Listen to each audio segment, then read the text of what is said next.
এটা হচ্ছে আমাদের একদম ক্লোজিং টাইম, ঠিক আছে, মানে ক্লোজিং টাইম মানে লাইভ ক্লোজিং টাইম।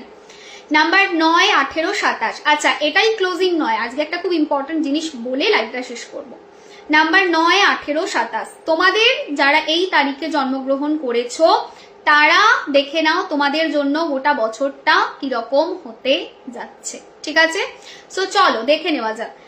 যারা নাম্বার 9 আছো, 18 আছো, 27 আছো, this year is not that much good for you, right. তোমরা জানো যে এই বছরে তোমাদের ফেভারেবল টাইম যাবে না, কারণ হচ্ছে নাম্বার 1 এর ইয়ার। নাম্বার 1 থেকে শুরু হয়, নাম্বার 9 গিয়ে শেষ হয়, দুটো হচ্ছে অপোজিট পোল একদম। সো একটা বিস্তর ফারাক কিন্তু নাম্বার 1 এর সাথে নাম্বার 9 এর থাকে এবং খুব ইজিলি তারা জেল হয় না এই নাম্বারগুলো। তো তোমাদেরকে বলে দিচ্ছি 7টা মাস, যে 7টা মাস তোমাদের ইম্পর্টেন্ট হবে। ফেব্রুয়ারি, মার্চ, এপ্রিল, মে এটা ভালো যাবে, অক্টোবর, নভেম্বর, ডিসেম্বর এটা ভালো যাবে। যা ইম্পর্টেন্ট কাজ করার রয়েছে এই পার্টিকুলার টাইম ফ্রেমের মধ্যে, মানে এই পার্টিকুলার মান্থগুলোর মধ্যে করো, বাকি মাসগুলোকে খুব বেশি ধরো না। ফাইন্যান্সের জন্য this year is not that much good, টাকা পয়সা যে খুব ভালো আসবে তেমনটা নয়। নেক্সট হচ্ছে এবছর তোমাদের কিন্তু কি বলবো, মানে যারা নতুন জব খুঁজছো, বিশেষ করে যারা যে কোনো ধরনের পুলিশ বা আর্মি বা ধরো নেভি এই টাইপের কিছু যদি কাজ খুঁজছো, বা এগ্রিকালচার ইন্ডাস্ট্রি বা মাইন ইন্ডাস্ট্রি বা প্রপার্টি রিলেটেড ইন্ডাস্ট্রি এইগুলোর মধ্যে কেউ যদি কাজ খুঁজছো, নতুন জব কিন্তু ভালো এটা হবে। কুকিং রিলেটেড ইন্ডাস্ট্রি এই বছর তোমাদের জন্য ভালো হবে। সো নাম্বার 9, 18, 27 তোমরা যদি এই ধরনের জবে ট্রাই করছো, এই বছর তোমরা কিন্তু গ্রোথ দেখতে পাবে, নতুন জব পাবে, সেটা দেখাচ্ছে। রিলেশনশিপে you have to be little bit more careful because of the anger issue. Number 9 এর একটা না অ্যাঙ্গার ইস্যু রয়েছে, which is not a good thing. See দেখো, নম্বর 9 ও ফায়ার, নম্বর 1 ও ফায়ার, একটা জিনিস বুঝতে হবে। তোমাদের হয়তো মনে হতে পারে দিদি কি বলছে, নম্বর 9 ও তো রাগ, নম্বর 9 ও তো জেদ, নম্বর 9 এও আগুন আছে, নাম্বার 1 এও সেম রাগ আছে, জেদ আছে, প্লাস আগুন আছে, দেন ওয়ার ইজ দ্য ডিফারেন্স? এর হচ্ছে নাম্বার 9 এর আগুনটা হচ্ছে ডিস্ট্রাকটিভ ফায়ার অ্যান্ড নাম্বার 1 এরটা হচ্ছে কনস্ট্রাকটিভ ফায়ার।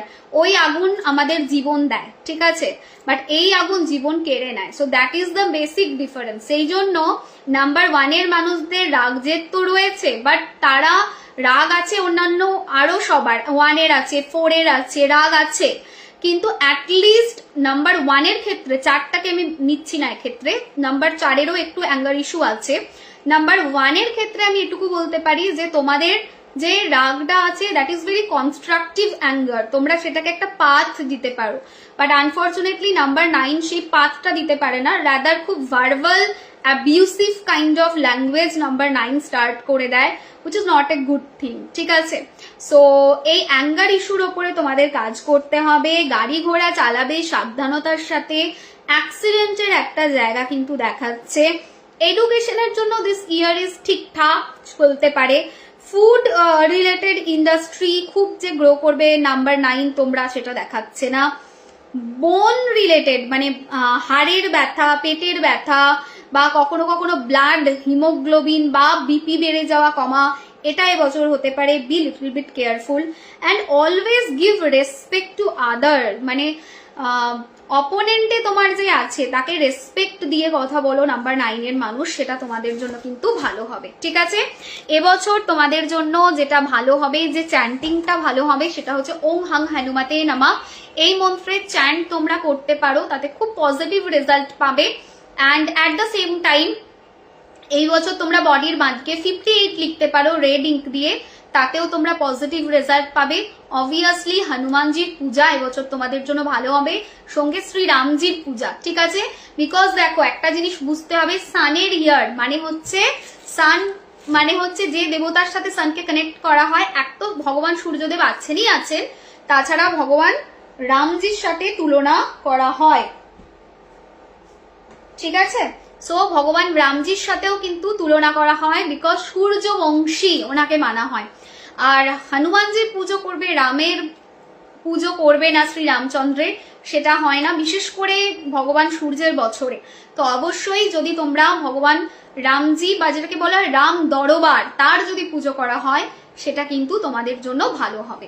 ঠিক আছে, তো এইটুকু ক্লিয়ার? ইয়েস অর নো তে একটুখানি রেসপন্স করো তোমরা।